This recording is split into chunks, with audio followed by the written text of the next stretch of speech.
Xo'p do'stlar, hammaga salom. Sizlarga zo'r yangilik olib keldim. Vakansiya endi O'zbekiston fuqarolari Italiyaga mavsum ishga bora oladi. Shunaqasiga ham o'zi har doim o'sha Angliyaga mavsum ish ochiq edi. Ya'ni har yil ochilardi.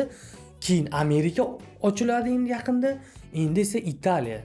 Bu haqda video davomida batafsil tushuntirib beraman. Kim ketadi, necha yosh bo'lish kerak, oylik qancha, bu qachondan boshlanadi, biz qachondan boshlab kutishimiz kerak.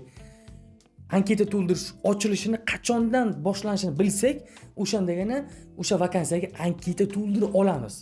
Do'stlar, mavsumiy ish bilan hazillashmaslik kerak. Sababi u 1 soatga, 2 soatga yoki 1 kun, maksimum 2-3 kunda ochilishi mumkin. Siz bexabar bo'lib qolishingiz mumkin.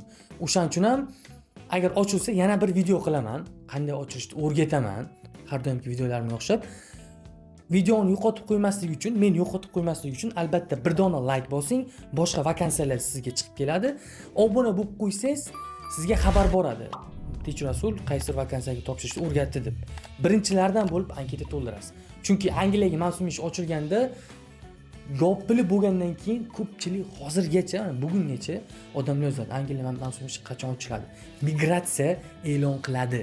Boshqa любой firma men seni Angliyaga mavsum ishga jo'nataman desa, ishonmang. Okay? Like, obuna. Boshlaymiz.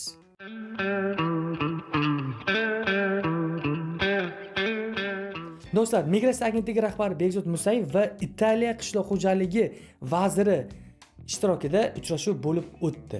Kelishuvga ko'ra, yurtdoshlarimiz Italiyaning 3 oydan 9 oygacha bo'lgan mavsumiy ishlariga jalb etiladi. Ma'lumot uchun, ushbu assotsiatsiya 30 dan ortiq yirik kompaniyalarni birlashtirgan firma hisoblanadi. Hozirgi paytda assotsiatsiya prezidenti Marco Salvi joriy yilning o'zida, ya'ni shu yilda pilot loyihasida doirasida 100 dan ortiq o'zbekistonlik fuqaroni ish bilan ta'minlashga tayyorligini bildirdi.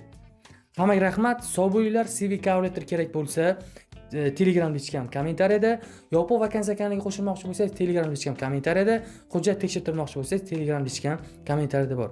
Hammaga rahmat. Sizlar bilan Teacher Rasul. Bye. See you. Take care. Have a nice time. Bye.